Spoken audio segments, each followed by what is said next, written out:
Ndagusuje neza kandi nguhaye ikaze. Wagize neza gukora subscribe nawe utarayikora yikore kugira ngo ujye ukurikira ibiganiro byacu ko tubishyizeho umunsi ku munsi.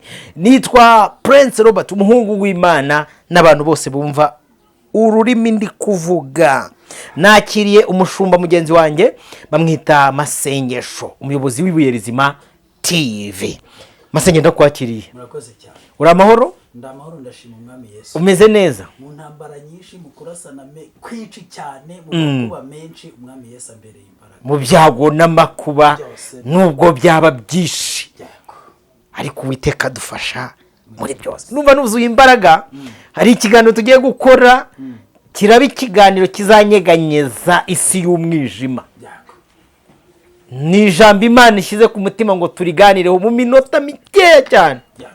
Rivuga ngo abantu bagira ishusho yo kwera ariko bahakana imbaraga zako. Bibiliya yaravuze ngo mwene abo bantu tubatere umugongo. Tugiye kuganira urujya umubona i Kigali, cyane cyane Kigali nabonye hari amashusho ateye ubwoba. Uri kumva utera umugongo direct. Ndakwakiriye muri iki kiganiro, murumva ko ndi vibe, bamugane wawe ngo the vibe. Ijambo uvuze rirakomeye, ariko ni kimwe mu bimenyetso byanditswe mu rwandiko Paulo yandikiye Timoteyo bigaragaza ubuhenebere buteye ubwoba bwo mu minsi y'imperuka. Yavuze byinshi ageze ku murongo wa 5. Yego. Aravuga ngo ikizakubwira abantu bari muri New Age baje gukora kurwana intambara ya nyuma yo gufata isi bakayirigisa ikuzimu bakayigeza ku ndiba y'urwobo, bagahereza shebuja Satana akira rimbukana natwe. Yaravuze ngo bazaba bafite ishusho yo kwera. Ku gice cya 5 niho yabivuze ngo bazaba bafite ishusho yo kwera ariko bahakana imbaraga zako. Yego. Abameze batyo ujye ubatera umugongo. Yahise ashyiraho n'umwanzuro. Ati nubabona ntama. Paulo yandikira Timoteyo yamubwiye ibyo bintu. Natwe tugiye kubereka abameze batyo. Baba bameze bati? Baba mukwiye gutera iki? Umugongo. Hanyuma rero yavuze ibintu bibiri bikomeye. Yego. Yavuzemo ikintu cyitwa ishusho, avugamo n'imbaraga. Turagira ngo tubwire abantu igikomeye atari ishusho, ahubwo igikomeye n'imbaraga ziri mu ishusho. Ariko abantu benshi bareba ishusho. Ishusho ni ikirere. Yego. Ishusho ni ikintu kubita amaso gutya ukikibona, ubura amaso ukabura kibonye. Ushobora kuvuga ati Masengesho afite ishusho y'iniki. Yego. Hari n'abayikoze bayitereka ahantu. Nk'igikora ishusho ni thumbnail. Ni thumbnail. Kugira ngo abantu bumve neza. Ishusho ni thumbnail. Hanyuma imbaraga ni ibiri mu kiganiro. Twagiye. Hari n'abayikoze bayitereka ahantu kandi ngo niyo umubyeyi ukiranukanye na w'Imana. Uye ni umugabekazi. Umva imbaraga. Ubwo turajya tuganira ku ishusho, tuganire no ku mbaraga. Imbaraga umuntu w'Imana yaranditse aravuga ati abagore n'abana baba batashye nk'abandi bakoraga imitsima. Uyu ni umugabekazi. Twagiye ni imbaraga. Ishusho yo murayizi ko isi yose iyizi. Irayizi. Nta nicyo itwaye. Tiwaza wasambanye ngo ikubwire ngo ko wasambanye. Ntivuga. Tiwaba byaba wibye ngo ikubwire ngo ko wibye. Ishusho yiri hariya. Niyo mpamvu nta kitwaye, igira n'abafana benshi n'abakiriya benshi, nta kibazo cy'ishusho. Yego. Ariko abantu baza bakurikiye ishusho bagafatwa n'imbaraga. Yego.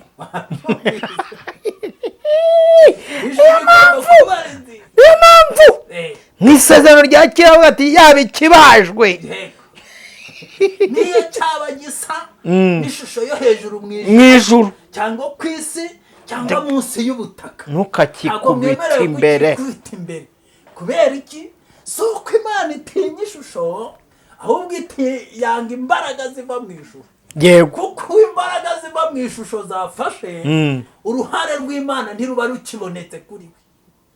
Ndagiye kubwira abantu burya nubona igitagangurirwa cyubatse za spider zacyo, imbaraga zacyo ntago ziva muri spider, imbaraga zacyo ziri mu gitagangurirwa.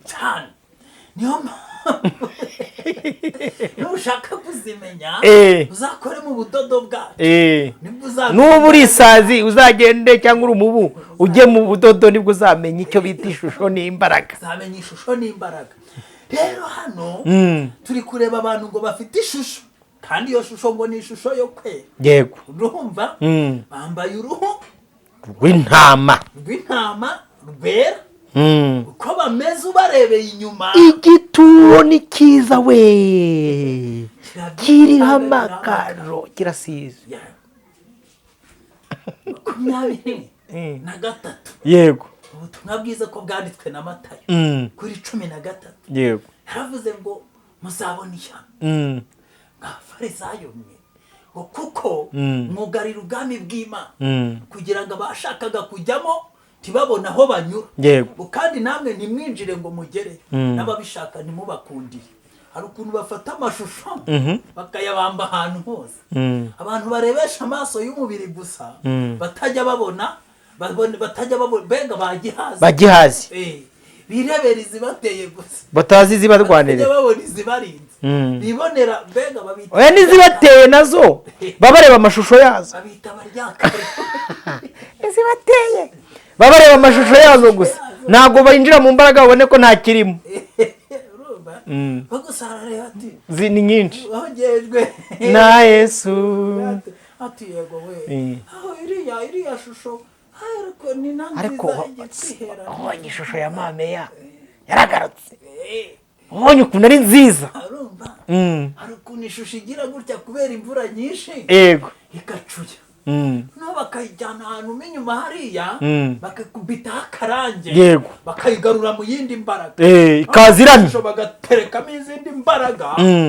Kabati ubundi wewe wagiye gucunya ureba hese, wanze amategeko n'amabwiriza. Yego. Genda upfuka mutera ivi nurangiza tuzakugarurira ahantu twabahamagaye bose bare. Yego. Turangiza ma yawe hazaba hari abantu bari kwagiserera, kuko ishusho nyine igomba kuba ifite abantu bayitiza umurindi. Wewe niyo wayibona ihagaze, hari beti igomba kuba yegamye. Ishusho ntabwo ipfa kuba ihagaze yonyine.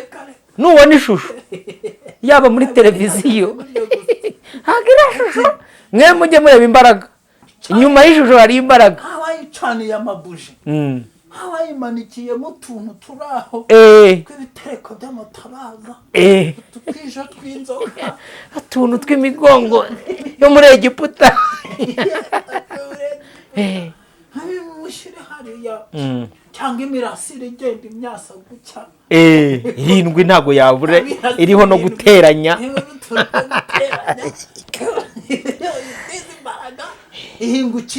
Ejo bundi nagiye ahantu i Kigali nsanga hariho ishusho ivanze umukara n'umweru, icyo bita ishusho wowe yine ni yane, mbona icyitwa ishusho. Amashusho arahari, ntabwo ishusho wayifungura itujuje ibyangombwa. Ishusho ugomba kubanza kuyisuzuma neza, kareba ko izabakorera akazi, kuko ishusho zoherejwe mu kazi ko kubumbira abantu hamwe nk'inzoga y'itende. Kandi hari ikindi nabonye, amakorari aririmbira mu ishusho we, ye baba we.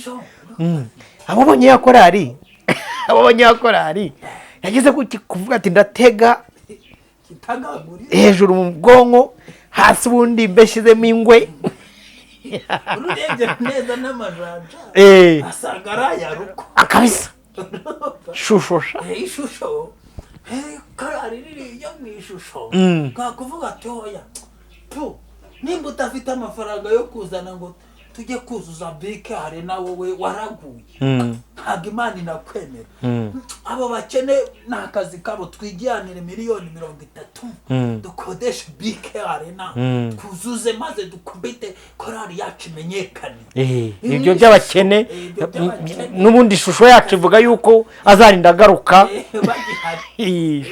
Ishusho twatiriye baririmba izina ry'Uwiteka, ko n'imirasire iri inyuma mu mbaraga, iri mu nyuma mu mbaraga iri kugenda uzabone mu makorari yose yinjiye mu ishusho agiye gukora amashusho ishusho ryabo nirisohoka kugira ngo nyine abakoboyi ba nyiri ishusho babone ko harimo utuntu twabo babaporomotinga.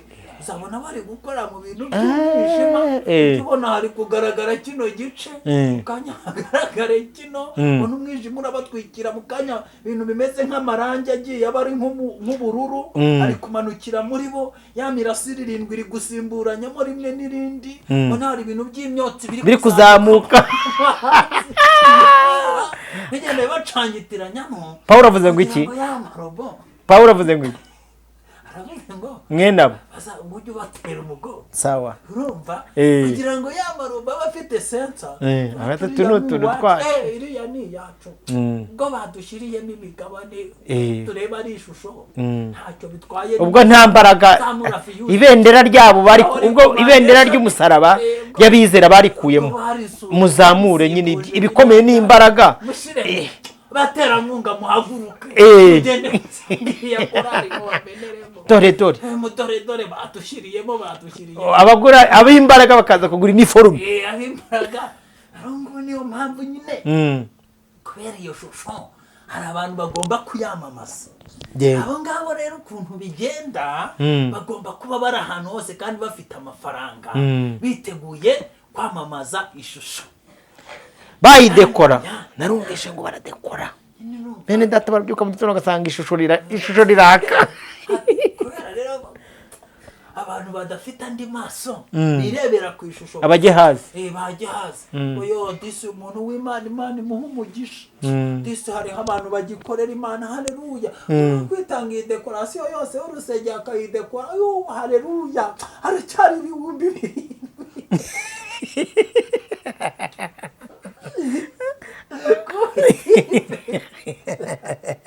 komitipe akoze akantu k'agasoko imesimbiye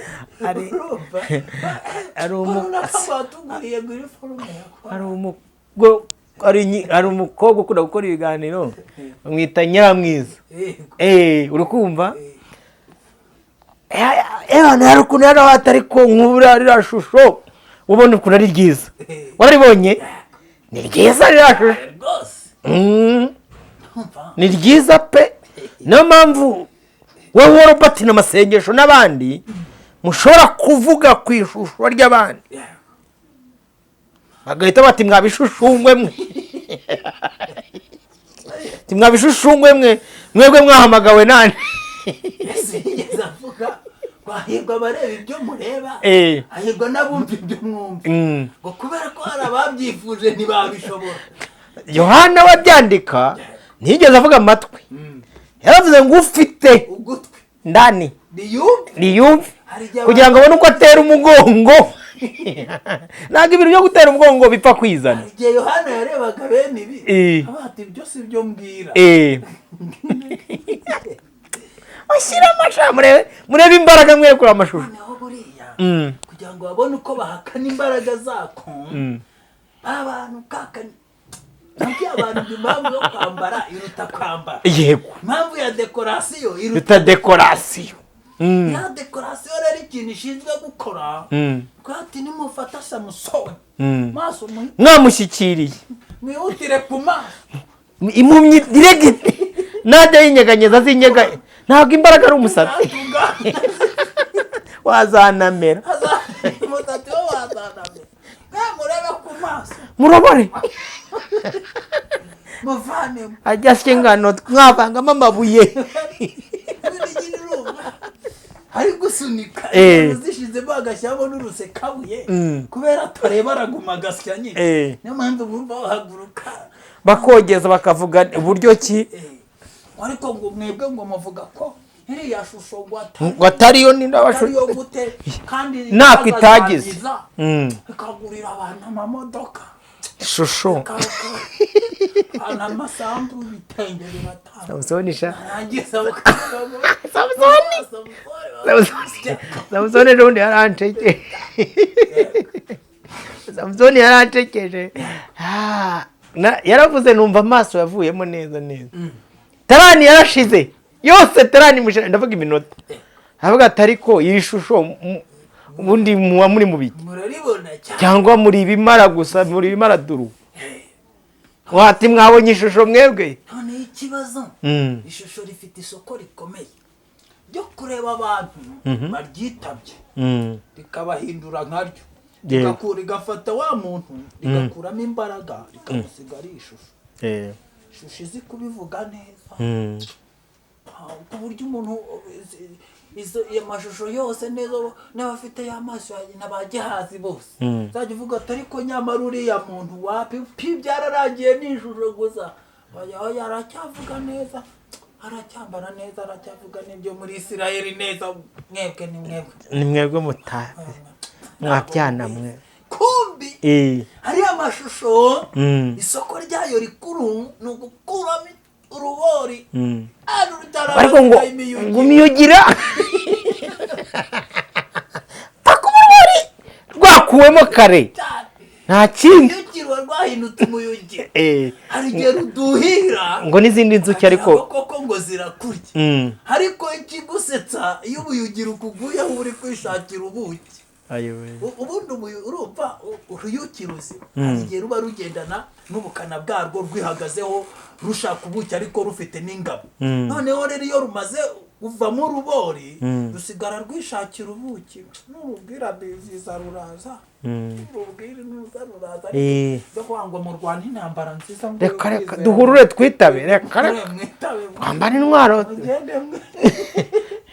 noneho hari ukuntu izindi nzuki zigifite imbori zibona umuyugira zikawataka kato rwawe warushize he wowe urubori rwawe ruri he warushize he ukabona izindi nzuki ziri kwataka ugenzi rwago turubori ruri he none izindi zikata ko ziranzuki n'ingoma uko ndeba amababa y'uruyuki agatwe no gutara ubuki n'iki byose kuvuga hose ko tubona ari uruyuki zirabuhora iki kandi imiyugi abafite izifite imbori iki rero izifite imbori iyo zatatse imiyugiri yose yavuga ati ariko ubundi ziriya zose n'ubundi ziri kuvuga iki ziri kubona arizo zikaze zonyine hariya bundi kubera iki bari kwataka ziri kwataka mugenzi wazo kuko kera zari zizi sinyare y'urubori none zirabona rwaravuyemo wese wandorerezi ubundi uragira ngo bigende uragira ngo bigende ko wataye urubori cyangwa se n'izitara rwigeze buriya ibyo bita ubuhura nabwo bukora ubuki ariko nta rubori urumva ntibujya buryana bwo gusa ubuhura bwibwirira ahantu hari igitoki cyahiye ahantu hari utuntu nyine indabo zakuraho ubuki tugende twitarira ubuki tuze twikorera ibyo bintu by'imbori reka ibintu byo kuryana rero reka tubabwire icyo bita ishusho yo kwera ariko ugasanga imbaraga zo kwera ntazo ni hahandi uzamara imyaka usengera ahantu kugira ngo noneho tubarabure gatoya ku bantu batari bagize icyo bumva ugasengera ahantu imyaka 10 10 kuzamura ariko ugasanga ubundi uracyasamba uracyafite amoko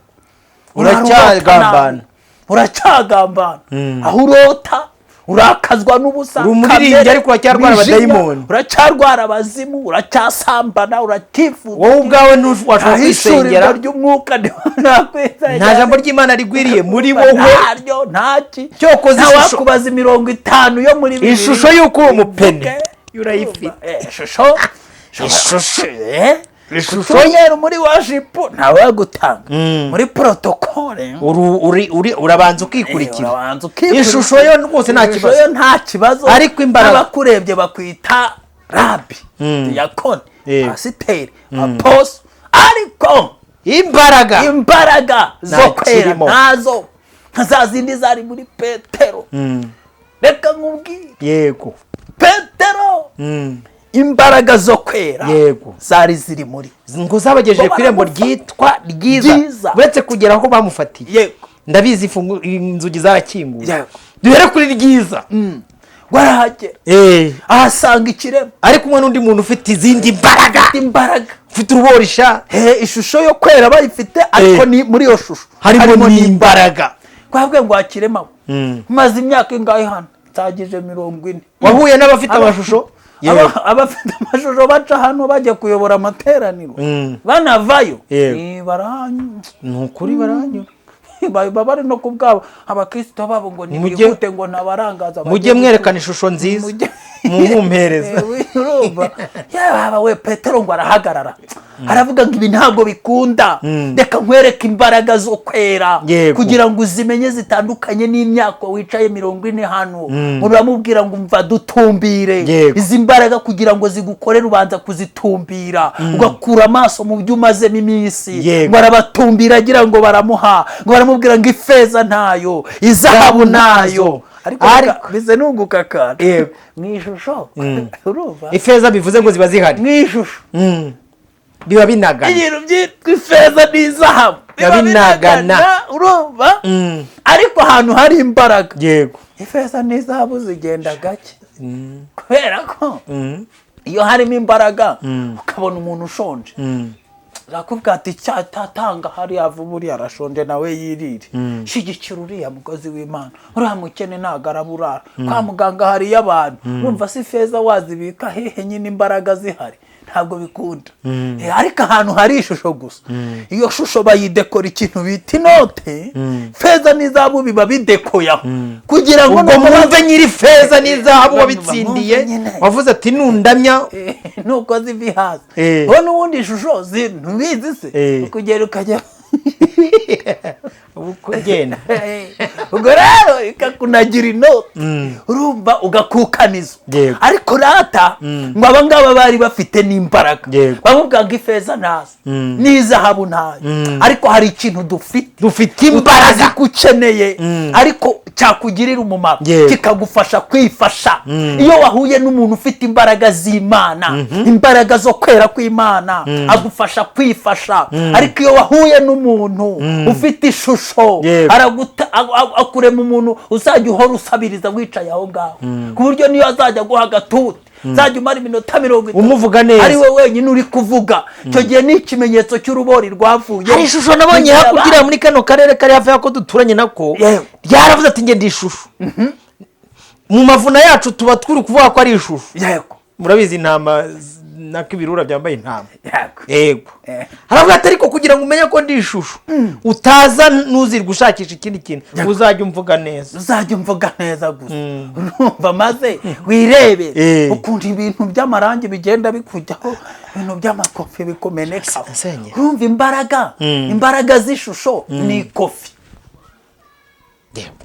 ariko imbaraga zo kwera ni Kristo. yego noneho buri shusho ryose aho riva rikagera, ifeza n'izahabu ubundi nicyo cyita rusange, niyo fondasiyo. hanyuma umuntu ufite ishusho yo kwera afite n'imbaraga zako, umuntu ufite Kristo. noneho rero ngo baramubwira ati mu izina rya Yesu Kristo w'i Nazareti haguruka, ngo ubugombambari burakomera. ngo bukomeye ayo binjira ahantu hateraniye amashusho avuga ati ngaho ibi bintu tumenya zibandwa zerekeza izi mbaraga ko natwe dufite, barahita batutahura twebwe hano ko ari ukwizanira duteza abantu ko bahise bahamagara kuri RIB yo muri Israel. hati aro hano hari abantu bari kwigisha ibintu by'amacakubiri, bari gukoresha ibintu by'imbaraga kandi twe turi amashusho. batuzaniyemo ibintu tuzira kwemera, bari gushaka kudutwara abayoboke bacu. n'ibya robota by'abasengesho habiri guhishurira abantu ko turi amashusho, na ya mamodoka twatanze yose bayatejeje agaciro, na bya bitenge na za ngo twashingiye twashyigikiye bose bari kubabwira ko ari amashusho, ngo imbaraga za Yesu nizihagurutsa abantu. uwo munsi ngo ba Petero baraye muri gereza. ariko ngo bagezemo haba ikindi gikorwa, imbaraga zirakomeye. Haleluya, amina. hari imbaraga, hari imbaraga, kuko imbaraga ziratigisa ngo buke barababaza ngo bagabo n'irihe zina cyangwa n'izihe mbaraga ko tumenyereye amashusho ko ibintu by'amafondeshoni manini bari ibintu bishashagirana bitigize icyo byica n'icyo bikiza. abantu bajyayo ukagira ngo ni muri entertainment bidafite amategeko n'amabwiriza, bitagira umwuka uherekeza ababigiyemo ngo ugende ubabwira ati mugomba kurya gutya, mugenda kunywa gutya, mugomba kumera gutya, mufite ubwami mujyamo, mugomba oya uko umeze kose genda ujyayo uwo ubona inote niko ibyo bintu byanyu mwuko ukora kontorori n'ibiki mwazanye ngo barababwira ngo ntimuturenganye. izina rya Yesu w'i Nazareti uwo mwishe mukamubamba niwe zina ryahinyuwe namwe abantu, ariko ku Mana ryabaye irikomeza ipfuru ngo kandi nta rindi zina munsi y'ijuru ryahawe abantu bagomba gukirizwamo usibye izina rya Yesu. ngo barabatekereza bati si ibintu uko bitanize bikaba bishize amanga byagenze gute? hati imbaraga zacu ntizituruka muri diplome, ntabwo zituruka mu ikofi, ntizituruka aho dutuye heza, ntabwo ziva kujya mu ndege tujya muri Dubai, oya ntabwo bituruka kuba twaba dushyigikiwe n'amaboko y'abakomeye naho twaba tugenda twenyine, ariko hari izina ry'uwo mwishe. Haleluya, niryo rigitera gukora ibi.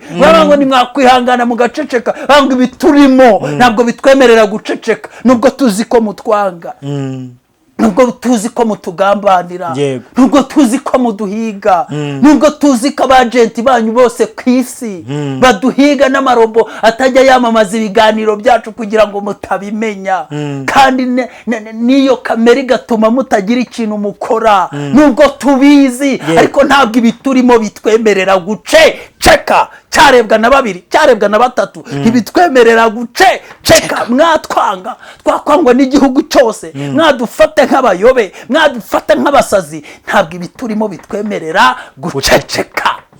ngo barabakangisha, barangije barabareka. natwe babona twari dukangishijwe, tandatu byose ntibiciye hose, hati turabakangishije mujyane muceceka ntimuzongere kuvuga ibyo bintu. uri kubyumva neza? ariko ngo basohotse bya bindi bibarimo birababwira ati ahubwo nimuhere hano i Samariya, mukomereze n'i Yudaya, mukomeze no ku mpera y'isi, mwamamaza ubwo butumwa turimo turababwira. noneho ngeze aho ngiye gusoreza. igikomeye si ibyo tuvuga, igikomeye ni igiherekeza ibyo tuvuga. igikomeye si ishusho mwabonye, igikomeye ni imbaraga ziri muri iyo shusho. bene data, turababwira ko abavuga ngo mwami si bo bazagera mu ijuru, kereka bakora ibyo data wo mu ijuru ashaka. kuba wakubaka ibintu by'ibishusho birabagirana, muzane twuzuze ibisabwa badukingurira. Yesu yigeze guca ku ishusho, bararimwereka, urabona ukuntu ritatsemo na zabo n'abafundi b'abahanga. kabwa ngo babonagize akahinda, habwa ati mbabajwe namwe muhanze amaso ibi ngibi, nta buye rizasigara rigeretse ku rindi. ati icyo nicyo dupfa, tubonye icyo tuzakurega mu rukiko, uzagicika uteze ko ari wowe ubyivugiye, uzaducika ute? tuzakwereka wowe, tuzakugambanira noneho kugira ngo mbemeze nta cyubaka mu minsi itatu. bati imyaka yose cyatumye tuva i Babuloni twongera twubaka tugaruka. uzi ahantu byaciye wowe, siko na Salomo hano yahaje, ahantu hasengera n'abaminisitiri, wowe kavuga ngo ni mu ishusho nta kirimo. rero reka mbabwire ngo bazaba bafite ishusho yo kwera. ishusho yo kwera rero ni cya kirura cyambaye uruhu rw'intama abantu barebera inyuma, badafite amaso y'umwuka ngo barebe bakagira ngo ni intama, ariko ba Elisa bo bakaba bari kuvuga ati reka da, ibyo tubona si byo Gihazi abona. niyo mpamvu amakuru aturuka kwa Elisa naturuka kwa Gihazi ntabwo abahabanye. niyo mpamvu rero kandi Gihazi niwe muntu uzinduka agatanga amakuru mbere y'uko Elisa avuga. hari abantu bazindutse bakubitana na ya Gihazi, hagati no gahunda n'ugupfa, muze mwibere hano ko ni gahunda n'ugupfa. bafite amakuru yo gupfa. Niyo mpamvu nako babonye baribombarika ngo badapfa, ariko Elisa nta kibazo afite. Amakuru yaza nyuma, makuru y'ubutasi ava ahantu yizewe, avuga ngo muhumure turiho nubwo tugaragara nk'abakene ariko dutungishije benshi. Avuga ngo izi turinze ziruta iziduteye, nimukomere mushikame mukora umurimo w'Imana uko bikwiriye nubwo byamera biti. Rero amashusho hano hantu aruzuye. Amashusho ari muri Kigali gusoza, hari amashusho menshi giye hariya usanga nyine ku ishusho byanditseho, hariya amashusho byanditseho, hari amashusho hose byanditseho, hari ishusho y'umugabo, ishusho y'abagore, ishusho y'abameze gute bose. Kigali hari amashusho menshi akwirakwiye ahantu hose, ariko ndabinginga mu maso y'Imana murenga imbibi z'amashusho. Nibura Uwiteka bahumura amaso bwa rimwe basi murebe imbaraga zerekeje amashusho. Ndabinginga mu maso y'Imana bisubire mutoze ikiganiro. Nibura bwa rimwe mwinginga Imana, nubwo turi abasazi, nubwo turi abanyeshyari, nubwo turi injajwa, nubwo turi abanyamatiku, turinginga mu maso y'Imana, tubingingira tubasabira ku Mana. Nibura uyu munsi ibahumura amaso bwa rimwe basi murebe imbaraga. Uvugishije reka babwira akantu karibo bamenyeshe yuko nyine ibyo bakurikiye yari ishusho. Ndasoje kandi nubona bakubwira ati bundi umunyarwanda cyangwa umuntu muzima ibyo akora bigomba gutanga umusaruro. Nibakubwira ati kuva wagera hariya, iyo Mana uvuga ko wagiye kureba yakwiyeretse, ni iki wabonye, ni iki kikakwemeza ko ari Imana yo mu ijuru, ko ari Imana. Niba wavuga inzu, ukavuga amafaranga, ukavuga urubyaro, ukavuga inka, amazu, amamodoka, amasambu, ukavuga akazi, ukavuga ibyo wabonye, ariko wasoza tete mu mutima wawe ukaba wumva warimbuka Yesu aje, no akaba ari ibyo byirato ari nabyo bigukomeza uteye. Cyagiye narayisenze iranyumva, na cyagiye yambwiye njyanye Dubai njyayo. Ubu ngubu nashinze na shop kandi mushumba niwe wabimpanuriye. Ngewe rwose ubu naranabyaye kandi runaka ni hari ababimpanuriye. Nagira ngo ngubwire ngo nimba ari izo nkomezi ufite, ni ikimenyetso cy'uko wahuye n'ishusho. Ariko umuntu ufite ibyirato, wahuye n'imbaraga zo gukizwa, tugiye kumuha icyo dufite. Abyumvise umuntu uvuga uti ngo guhera igihe namenye Yesu sinkirata ikindi usibye umusaraba wa Yesu wankuyeho ibyaha, ukankuraho umutwaro, ukanduhura, ukanyunga n'Imana. Ubu sinjuriho, ni Kristo uri muri njyewe, nta kindi mfite cyo kwirata. Nintumirwa mpfuye, nintumirwa ngiye gupfa, ukaba ushobora kuririmba niyo ndiho naho nabo nzi ko nkundwa n'Uwiteka, Yesu ampa ibyo nkena byose, ndamahoro. Ukaba uhamya uti niyo yankiza cyangwa ntinkize, niyo yabima cyangwa ntibime, ariko narayimenye uwo nkwiriye kwikomeza. Haleluya! Wundi ni Kristo. Reka mubaratire nti Yesu ni gumpagije. Mu gihe abandi bari kurata amavisa, wowe urata Kristo wagukuye mu byaha akaguha ubuzima. Uyu usinziriye we niwe muganira. Mu gihe abandi baba baciyishe nibagiye gukora mu nganda z'ahantu twaje, kuko dufite abantu barara bakora mu nganda nijoro, mu icuku bya nijoro ku gisimenti mbere cyane, baguzwe bagiye gukoreshwa imirimo yabo ku gisimenti.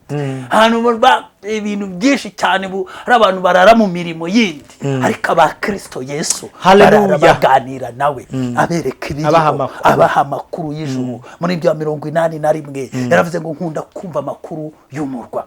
Rero nimba wumva ko mu buzima bwawe inkomezi ufite ari uko wahuye na Kristo kandi ukaba umwizeye ku rwego uvuga uti niyo yabikora cyangwa ntabikore ni umwami wanjye, ukaba uvuga uti nintumirwa ngiye gupfa nzagira ibyishimo bitavugwa, nzabona ihirwe ngiye mu ijuru. Ikimenyetso gikomeye cy'umuntu wahuye na Yesu ni uko atinyuka urupfu, kubera ko amenya ko Yesu Kristo yaruhinduye irembo n'imbaraga z'urupfu. Ndabashimiye ko mwabanye natwe muri iki kiganiro. Ubuntu bw'Imana n'urukundo rwayo rwishi rubane namwe. Amen. Mwene data Imana igumugisha, namwe mwari mudukurikiye Imana ibumugisha. Reka mbararike ibiganiro byacu nakagaruka. Shalom.